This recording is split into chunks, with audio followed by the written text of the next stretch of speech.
আমি বাসার রেন্ট খুঁজতেছি, রেন্ট পাইতেছি না এবং কমিউনিটির লোকের হেল্প চাইতেছি, হেল্প পাইতেছি না। আমি কি করব, নিজে একা কিছু করতে পারতেছি না। আমার এখানে কোনো নিকট কোনো বন্ধু বান্ধব আত্মীয় স্বজন, আমার হেল্পের দরকার। প্লিজ হেল্প করেন আমাকে। আসসালামু আলাইকুম সবাইকে। আমেরিকার নিউ ইয়র্ক থেকে শুভেচ্ছা জানাই। আমি real estate agent M Azad. আশা করছি সবাই ভালো আছেন। আজকে আমি এই মুহূর্তে আছি নিউ ইয়র্ক শহরের বাঙালিদের প্রাণের জায়গা জ্যাকসন হাইটে। এটা এক টুকরো বাংলাদেশও বলা চলে, কিন্তু এখানে আমি একটা প্রোগ্রামে যাচ্ছিলাম আর কি। যাওয়ার পথে আমাদেরই একজন বাংলাদেশি আপা, উনি এখানে বসে আছেন। ওনার হেল্পের দরকার। উনি যেভাবে আছে এটা দেখে আমার খুবই কষ্ট লাগলো। আপনি দেখতে পাচ্ছেন, খুবই কষ্ট লাগলো। একজন বাংলাদেশি, উনি যে জায়গায় আছে এটা হচ্ছে এইখানে যত আমেরিকাতে আপনার যত বাংলাদেশি নেতা বলেন, সেলিব্রিটি বলেন, যত ব্যবসায়িক বলেন, সব কিছুর কেন্দ্র কিন্তু এই জ্যাকসন হাইট। তো এইখানে এত বড় মাপের মানুষরা থাকে, তাদের চোখের সামনে আমাদেরই একজন বাংলাদেশি একজন আপা, ওনার সাহায্যে কেউ এগিয়ে এখনো পর্যন্ত আসেননি। উনি আমাকে খুবই দুঃখ প্রকাশ করেছেন। তো আমি ওনার অনুমতিতে আমার কমিউনিটির সবাইকেই অনুরোধ করছি যে ওনাকে একটু সহযোগিতা করুন আপনারা সবাই। ওনার লোকেশনটা হলো, এখন আছে এই মুহূর্তে 72 স্ট্রিট বিটুইন 37th এবং রোজবেল্টে।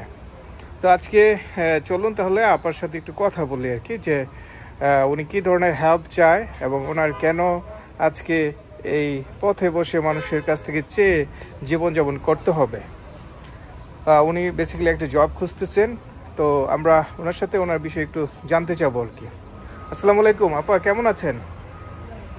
আপনার নামটা এবং গ্রামের বাড়ি কোথায় আপনার? কোথায়? কুষ্টিয়া। আপনার নামটা একটু বলবেন? রিয়াপা, আপনি কতদিন যাবত এই আমেরিকায় আছেন?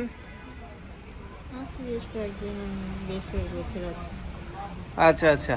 তাই যে আপনি যে এই বাঙালিদের এমন একটা জায়গায় এভাবে আছেন, হ্যাঁ, আপনার থাকা খাওয়া এগুলির ব্যাপারে কমিউনিটির মানুষের কাছে আপনার কি চাওয়া আছে? আমি বাসা চাইতেছি, বাসা পাচ্ছি না এবং কেউ হেল্প করতেছে না এই বিষয়ে। আপনি কত? জি বলেন। আমি বাসার রেন্ট খুঁজতেছি, রেন্ট পাইতেছি না এবং কমিউনিটির লোকের হেল্প চাইতেছি, হেল্প পাইতেছি না। আমি কি করব, নিজে একা কিছু করতে পারতেছি না। আমার এখানে কোনো নিকট কোনো বন্ধু বান্ধব আত্মীয় স্বজন, আমার হেল্পের দরকার। প্লিজ হেল্প করেন আমাকে।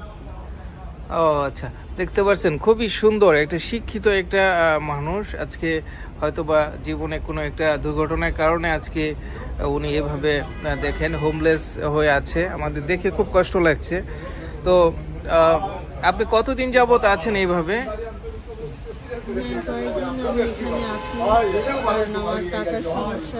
কয় বছর ধরে আছেন? টাকার সমস্যা, জবের সমস্যা। হ্যাঁ, এটা আমাকে একটু হেল্প করেন প্লিজ। আচ্ছা আচ্ছা। তা আপনি কোথায় কোথায় বসেন? এখানেই বসেন নাকি অন্য কোথাও বসেন? না, আমি এখানে আসছি, আমি কোথাও বসি না। আচ্ছা, এখানেই থাকেন আর কি, মানে এই জায়গাটায় আসলে আপনাকে পাবে, তাই না সবাই? আচ্ছা, তো ধন্যবাদ আপা। আমাদের ভিডিওটি করার উদ্দেশ্য হলো যে আমরা একে অপরের পাশে দাঁড়াবো। আমাদের এইখানে প্রচুর বাংলাদেশি সংগঠন আছেন। ওদের দৃষ্টি আকর্ষণ করে বলছি যে যদি আপনার দ্বারা বা আপনার সংগঠনের দ্বারা বাংলাদেশি এই আপার সহযোগিতায় এগিয়ে আসেন, তাহলে আপা হয়তো একটা স্বাভাবিক জীবনে ফিরে যেতে পারবে। তো সবাই আপার ভিডিওটি বেশি বেশি করে শেয়ার করে দিবেন। আর কেউ যদি আপনাকে কোনো ব্যাপারে হেল্প করেন, টাকা পয়সা, পোশাক বা খাবার দিয়ে, আপনি এই জায়গাটায় আসবেন। এটা হলো 72 স্ট্রিট। আমি আবারও বলছি 72 street Jackson height between 37th avenue and আপনার রোজবেল্টে আর কি।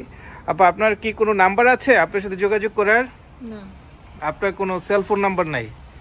তো মানুষ যদি আপনাকে এখানে না পায় কিভাবে হেল্প করবে আপনাকে? আপনি বেসিক্যালি থাকেন